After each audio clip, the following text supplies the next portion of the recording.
Hello, hello mga katigeng. Ito yung dream car ng asawa ko na ditajak. Sabi ko dipadjak. Kasi may papakita ko kanina mamaya kung bakit ditajak. Ditajak yung ano, yung binili niyang ano. Ito, nagustuhan niya kasi ang daming features niya. Ang daming features. Siyempre, mamahalin kaya may maraming features eh. Ito yung ano, ito yung likod niya. Ayan.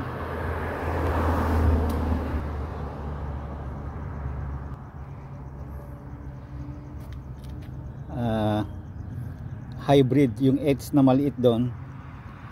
Ibig sabihin yan, hybrid. All-wheel drive.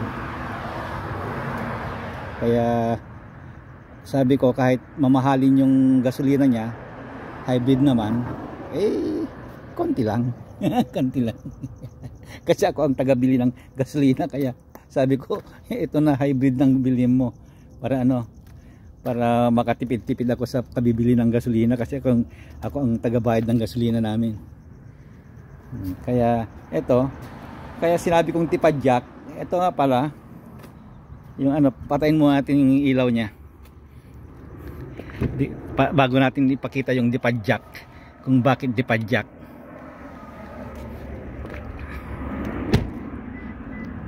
Ito dipadjak kasi pag yung paalang itatadyak mo lang yung paam na ganoon, ayan, nagbubukas na siya. Kaya sabi ko dipadjak sa sasakyan. Bumili kami kasi ng ano, ng pagkain ng Ebon. Ganun din, pag isasarado mo, papadyakan mo lang. Kasi kung may hawak ka kasi, kailangan hindi mo kailangan dipadjak. Kasi hindi mo ibababa mo muna yung inahawakan mo bago mo bubuksan dito. Pero pwede rin buksan dito. Ayan, pwede rin buksan dito. Ayan. Kung wala kang hawak. At saka pag sumasakit yung paa mo sa ano, at saka meron din itong ano, saraduhan. Ayan. Kaya dalawa. Dipadjak at saka ano. Tinatawanan ako ng asawa ko kasi mga ganyang ano features alam ko na yan eh. Alam ko na yan, dami yung mga features nito, mga sasakyan alam ko na yan eh. Kasi nababasa ko naman na ano naman, naririnig ko naman sa mga ano eh. Kaya lang may features ito na nagulat ako. Sabi ko nung ano ko yung ano, yung features kasi pagpapatayin mo pala yung ano, yung makina o andarin mo yung makina. Pagpapatayin mo yung makina, ipopos mo yung upuan mo kasi umaatras kosa.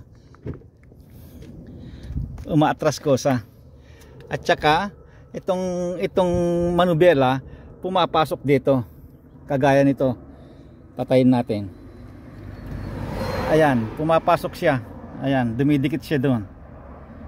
At saka yung upuan naman umaatras din. Ganon din pag ano, pag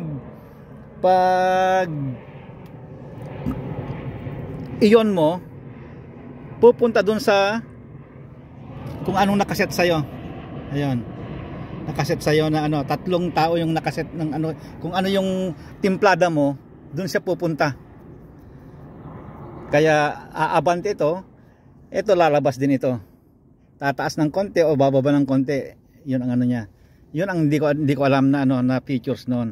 Kaya nagulat ako nung pinatay ko, umaatras na ako, akala ko umaatras na yung sasakyan, kaya sabi ko at saka ito ang hindi ko na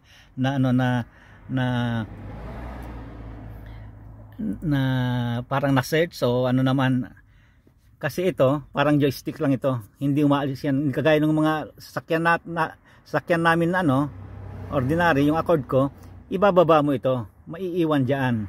Ito ibaba mo, babalik din, parang joystick lang ito, joystick lang yan. At saka ito yung ano niya, yung nagustuhan ko kasi